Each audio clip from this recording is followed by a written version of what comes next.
이런 일화가 뒤늦게 공개됐습니다.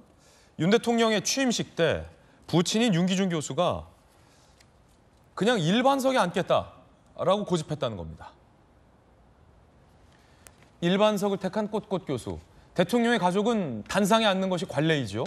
그리고 또 연세가 있으신 아버님 같은 경우는 당연히 단상으로 모시는 것이 예의이기도 합니다.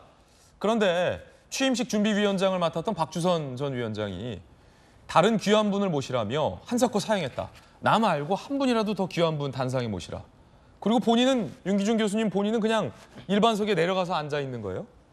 윤 대통령도 아버지가 그렇게 말씀하시는데 뭐 어쩔 수 없지 않냐 라고 해서 어쩔 수 없이 일반석을 내드렸다라는 일화가 뒤늦게 공개됐습니다. 사진을 보시면 이게 지금 이번에 알려진 거예요. 꽃꽃 교수, 흰머리의 꽃꽃 교수로 알려진 사진인데 알고 봤더니 이게 대통령 부친이었다. 참 이게 전주혜 의원님, 이게 아버지 마음 같아요. 아들을 바라보는 아버지 마음. 단상에 앉으셔도 좀 될 텐데 전날이 햇빛도 뜨겁고 했는데. 네. 그러니까 저 일화를 이제 저도 이 뉴스를 보고 처음 알았습니다만 예. 정말 그 아버지가 지금 그 윤 대통령의 정신적 지주라고 그렇게 이제 보도가 되는데 뭐 당연히 사실 아들들에게 뭐 아버지는 대한민국의 아버지들은 다 정신적 지주이자 스승이죠. 그런데 정말 참 훌륭한 스승이었다. 윤 대통령이 훌륭한 스승이었다. 그런 생각이 들고요. 아마 그런 아버지의 정말 그 엄격한 또한 철저한 뭐 이러한 그것을 어렸을 때부터 보고 배웠기 때문에 그 윤 대통령께서 공인으로서 또 그동안에 굉장히 정도를 걸으시는 이러한 길을 또 걸어오셨고 그렇게 정말 본인을 더 낮추는 이런 아버지의 모습을 보면서 정말 취임식에도 아버지를 보면서 많은 것을 배우고 정말 국민만을 바라보면서 국정수행을 해야 되겠다.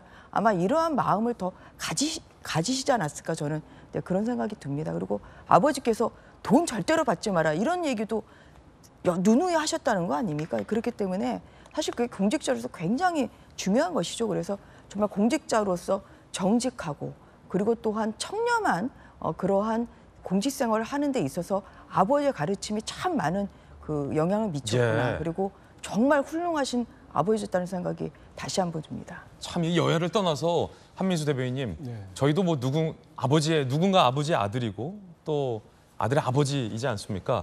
우리 아들이 대통령이 됐다. 그러면 단상에서 아들이 이 많은 국민들을 향해서 연설하는 모습을 뿌듯한 마음으로 보고 싶은 마음이 사실은 아버지의 마음일진데 그거를 한사코 거부하고 단상 아래에서 대통령이 된 아들의 취임식을 봤다. 이 아버지 윤기준 교수님의 어떤 마음일까요, 이게?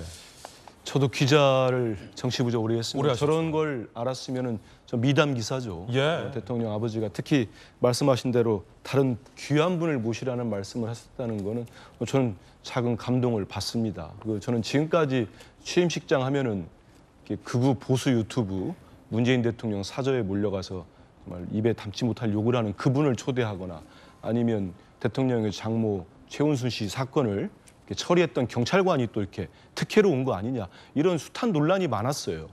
뭐 행안부는 명단이 없다고 내지도 않았고 그래서 우리 국민들이 취임식장에 도대체 무슨 일이 있었던 거야 이런 의혹들을 많이 가지고 있는데 그런 의혹들도 풀리지 않았습니다마는 저런 일도 있었구나 이런 생각이 들고요.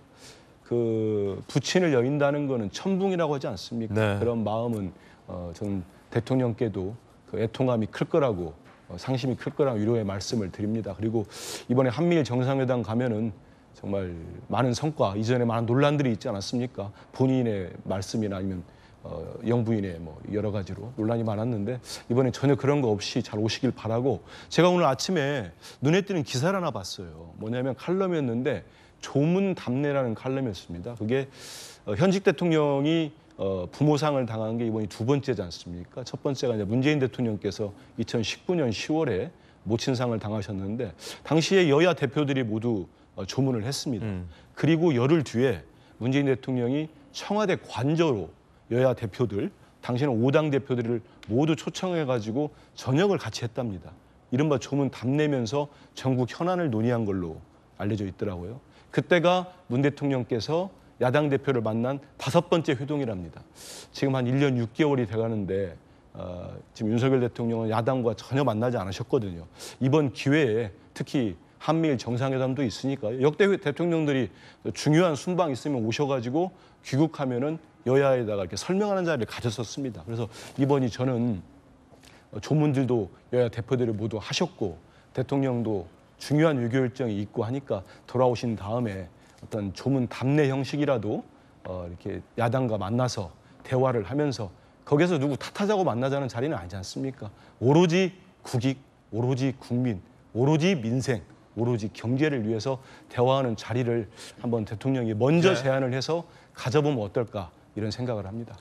윤기중 교수님의 제자이자 또 동료 교수이기도 한 유병삼 연세대 경제학부 명예교수가 윤 대통령의 아버지 윤기중 교수님에 대해서 이렇게 추억했습니다. 이것도 많이 화제가 되고 있습니다.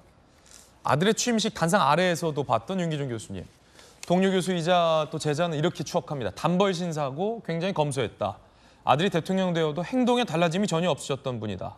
올 초에도 교수실에 나와서 논문을 작성하는 귀검이 되셨다라고 또 고인을 추억하기도 했습니다.